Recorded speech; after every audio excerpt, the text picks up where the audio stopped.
My name is Lucy. I'm 37 years old. David, my husband, who is a year older than me, and I have been married for 12 years. I met David through work. He was an employee at a client company of the firm I worked for. Our relationship deepened through our shared hobby of tennis, and after 2 years of dating, we got married. Even after marriage, I wanted to continue working, but we had difficulty conceiving. Finally, after infertility treatments, I got pregnant with our son in the 7th year of our marriage, which led me to quit my job. Now, I am a mother of one, and despite the challenges, I enjoy my daily life. Originally, I planned to return to work after giving birth to our son, Mark. However, my husband said, "I can support Lucy and Mark with my salary alone. You don't need to work, right? Mark would be happier with Lucy around, and when things get tough, we can rely on my parents." Appreciating his words, I decided to quit my job. Indeed, parenting was much harder than I expected. I often suffered from sleep deprivation, trying to match the erratic sleep schedule of Mark. Putting myself last, I centered my life around Mark.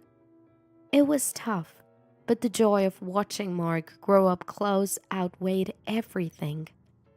I was deeply grateful for David for allowing me to spend my days like this.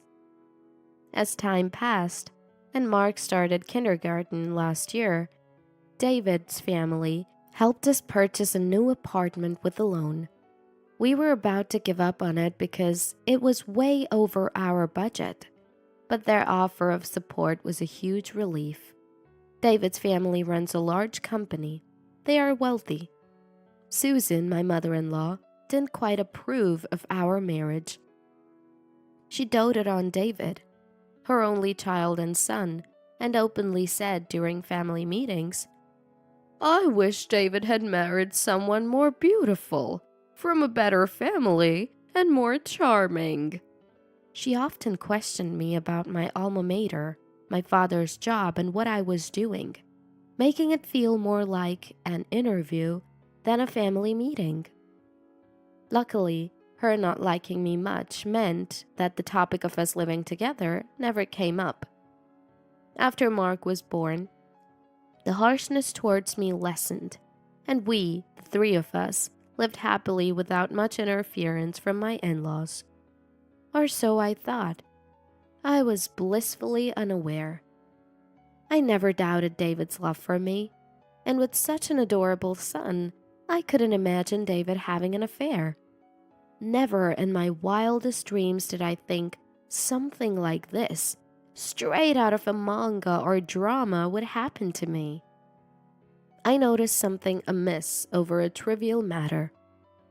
One day, while transferring clothes from the laundry basket to the washing machine, I found foundation on David's shirt. Not just that, it had a distinct smell of women's perfume.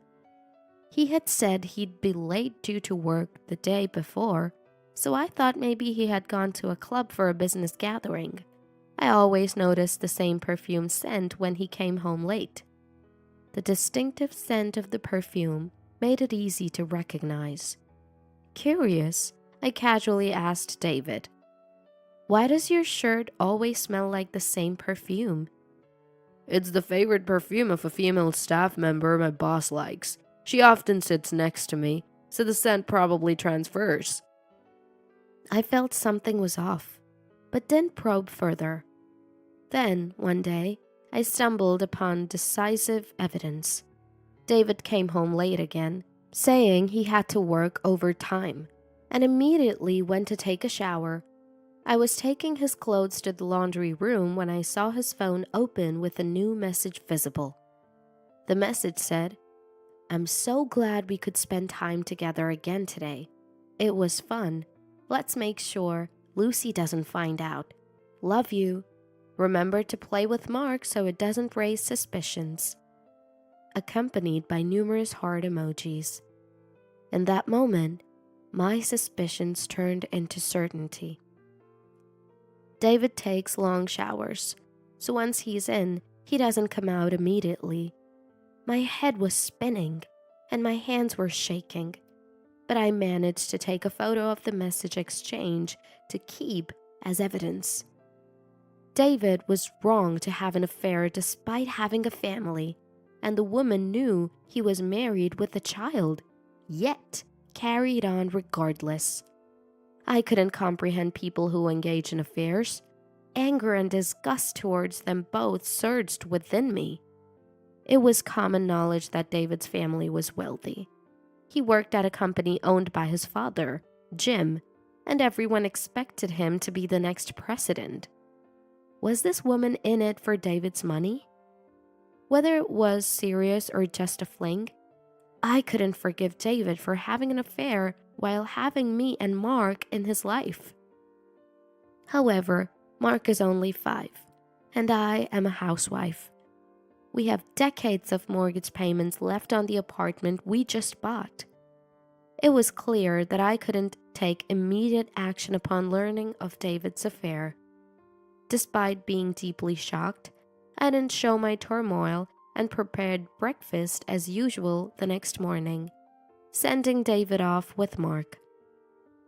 "Dad, have a good day," Mark said, innocently smiling. David patted Mark's head and said, "Let's play together when I get back, Mark." Then turned to me. "Thanks for the send-off. I'll work hard for the family," and left the house. His words felt insincere. Having an affair, yet acting like nothing's wrong. At the moment, I discovered the affair. My love for David completely faded. But right now, there's nothing I can do. After dropping Mark at kindergarten, I would return home and ponder what to do next. I could confront David about the affair anytime, but now wasn't the right time. Mark is still young and adores his father. As a stay-at-home mom, handling life alone with Mark post-divorce seemed realistically challenging. My parents are too old and far away to rely on. I regretted quitting my job. Taking David's words at face value when he said he'd inherit his family business and that I could focus on taking care of Mark and the household. It would have been wiser to keep working for contingencies. Days of conflict continued. Wondering what choice to make. Could I deprive Mark of his father for my sake? He loves David so much. Whenever I thought of holding back from divorce, seeing the messages between David and his mistress reinforced my decision to go through with it. The other woman appeared to be in her early 20s. Their messages included lewd photos and conversations suggestive of a physical relationship. David, infatuated with someone over a decade younger, was no longer the husband I knew. David had no idea I knew about his affair. I somehow managed to keep calm daily without letting him know. On days he met his mistress and came back, he would bring gifts, probably out of guilt. Then he'd play the good father with Mark, which infuriated me even more. Before I knew about the affair, I genuinely loved watching David laugh and play with Mark. After finding out, my feelings cooled surprisingly quickly. Then one day, out of the blue, and not on a special occasion like my birthday or our anniversary, David gave me a present. "What's this all of a sudden? This necklace looks expensive." "To show my gratitude," he said cheerfully, "for all the hard work with the house and Mark. Please, take it." That night, I checked his phone and discovered that the necklace was meant for his mistress, who rejected it, calling it old-fashioned. Knowing it was a returned gift from his mistress, I threw it away as soon as David left for work. despite it being blameless. Half a year since the affair came to light, there was no sign of him stopping. He continued to bring home gifts after meeting his mistress and played happily with Mark. If he voluntarily helped with Mark or household chores, it meant he had met her that day. The simplicity of his actions was astounding. I didn't want Mark touched by the same hands that were involved in an affair, but Mark looked so happy when David was in a good mood. All I could do was endure. That's what I thought. Even in such times, I was steadily preparing for divorce. I started studying for various qualifications to ensure a smooth re-entry into the workforce post-divorce. I thought it would be difficult for a woman in her late 30s and a single mother to find a job otherwise.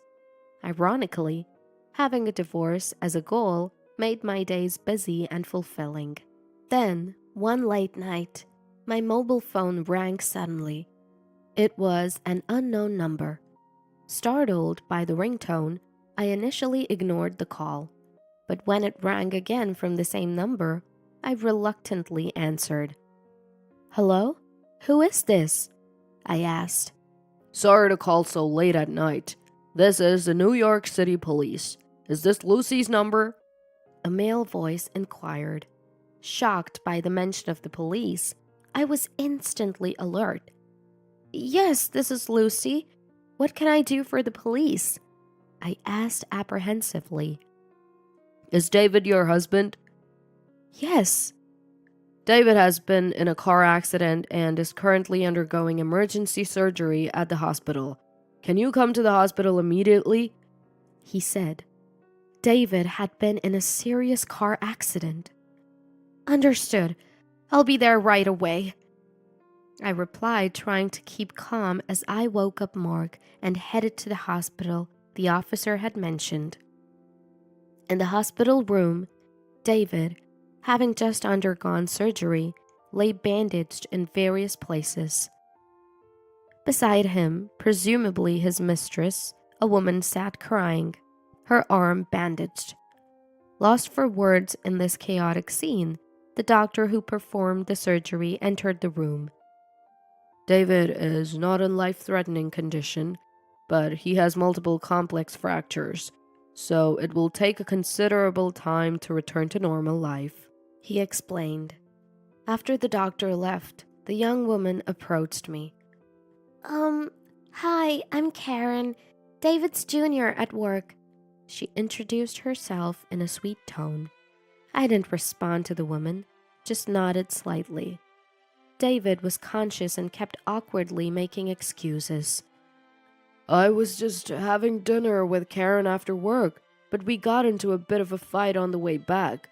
She suddenly tried to get out in the middle of the road, and when I turned to stop her, this happened. I'm really sorry for the trouble," he said. Clearly, he intended not to mention that she was his mistress.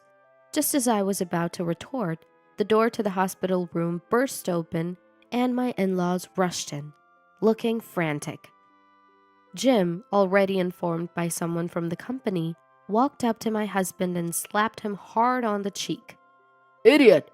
What the hell are you doing?" he shouted in anger. Susan tried to calm him down, but Jim's fury didn't subside. Mark was taken outside the room by Jim's secretary as soon as they entered. "Who is this woman? You've been out all night with her instead of being at home. The other party in the accident is the son of a familiar business associate. This is what happens when you fool around with young women," Jim yelled. "I'm sorry, Dad, but I just had surgery," David muttered weakly. Ignoring David, my in-laws turned to me. "Lucy, we are truly sorry for our son's behavior." They both apologized deeply. "There's no need to apologize," I said. Interrupting me, they continued. "We were wrong in our upbringing. We spoiled him for being an only child. It's our fault he turned out to be such an irresponsible man." Jim apologized profusely. I decided to tell them the truth. I've known for over 6 months that David was having an affair. Ignoring David's shocked, What? Why? I continued. Mark is still young, and I'm a stay-at-home mom. We just received your support for the apartment, so divorce wasn't an option. I thought enduring this alone would suffice, but I never expected things to turn out this way. Jim fell silent for a while, then said, It's late. Go home with Mark for now. We'd like to talk more tomorrow after Mark goes to kindergarten, if that's okay. I agreed. The next day, I visited David's hospital room with his clothes and other items. Oh, isn't your girlfriend here today? I asked sarcastically. David laughed. After she left yesterday, she messaged me she was going back to her parents' home, and I haven't been able to contact her since. She seemed scared of Dad's outburst. Young women are unreliable. Lucy, you're the one for me. He was clearly trying to appease me. Realizing his approach wasn't working, he said earnestly, I'm truly sorry. It was just a fling. Please forgive me. But I ignored all his words. I'll leave these things here, I said, and left the room. He didn't seem to realize that he had admitted to the affair. Such a foolish man.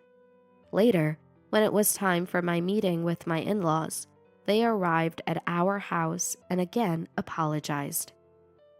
We're deeply sorry for our son's unforgivable actions. Then Jim began to speak. After hearing about the accident, we thought a lot about Lucy and Mark. We also immediately investigated the woman involved with David. It turns out she's a receptionist at a client company David was dealing with. They've been in a relationship for over 3 years. Lucy, you might not want to hear this, but I thought you should know. Over 3 years. I had no idea it had been going on for that long. He started the affair when Mark was just 2 years old. I couldn't forgive him for cheating even though he had such a cute son. Now, let's get to the main point. We came here today to hear what you really want, Lucy, Jim said. When asked, I clearly stated, I've been thinking about divorcing David. My in-laws nodded in agreement, as if they expected my answer. Lucy's decision is understandable. We've overlooked too much because he's our son, but his work performance and reputation at the company are poor. He's not fit to take over the business. Moreover, this accident has ruined an important business relationship. The damage is incalculable. If we left the company to him, it would cause discontent among the other employees. I consider them a part of my family too, so I've decided not to let him inherit the company, Jim declared. I replied, That's Jim's decision. I have nothing to say about it. But internally, I don't care what happened to my soon-to-be ex-husband. Jim then offered, As a token of our apology, we've arranged a new apartment for Lucy and Mark. We know it's not much, but please accept it as an apology. And of course, we'll provide adequate compensation. He handed me the contract for an apartment spacious enough for Mark and me. It was already in my name. It was a very genuine offer, so I gratefully accepted. Thank you very much. We'll make it our new home. Unaware of this conversation, David was staring blankly out of the hospital room window. When Mark and I entered his room, Mark ran to him concerned. Dad, are you okay? Does it hurt? Do you have to go to work? I'm on leave from work now, but I'll be home soon. Until then, listen to Mom and be a good boy, David responded. He seemed oblivious to the seriousness of the situation. I asked him about the woman he hadn't seen since the accident. By the way, I haven't seen that woman since that day. I said. David hugged Mark and replied, Ah, that woman. It was just a fling, so it's fine. All I need is Mark and Lucy. I was amazed at how conveniently he returned to the family once the woman left him. I couldn't help but laugh at his absurdity. My laughter made David think he was forgiven. He too smiled, seemingly in a good mood. A month later, with my in-laws looking after Mark, I accompanied David for his discharge from the hospital, fulfilling my last duty as his wife. I've taken care of various procedures during your hospitalization. The car's been scrapped, and the settlement with the other party's insurance company is done, I informed him. Typical Lucy. I'm proud to have you as my wife. Thank you, he replied. The house looks tidier. Have you gotten rid of a lot of stuff? There's nothing like being home, David observed, likely noticing that mine and Mark's belongings had been packed. Right on cue, the doorbell rang. Moving company! I called out and opened the door. As the movers entered, David finally seemed to realize something was amiss. Hey, what's this about? He asked me. It's obvious, isn't it? They're movers, I replied. Why? Why are movers here? Because we're moving. Wait a minute, David said, confused. I've waited more than enough, I responded coldly. When I found out about your affair, I was waiting all this time for you to stop and come back, I said.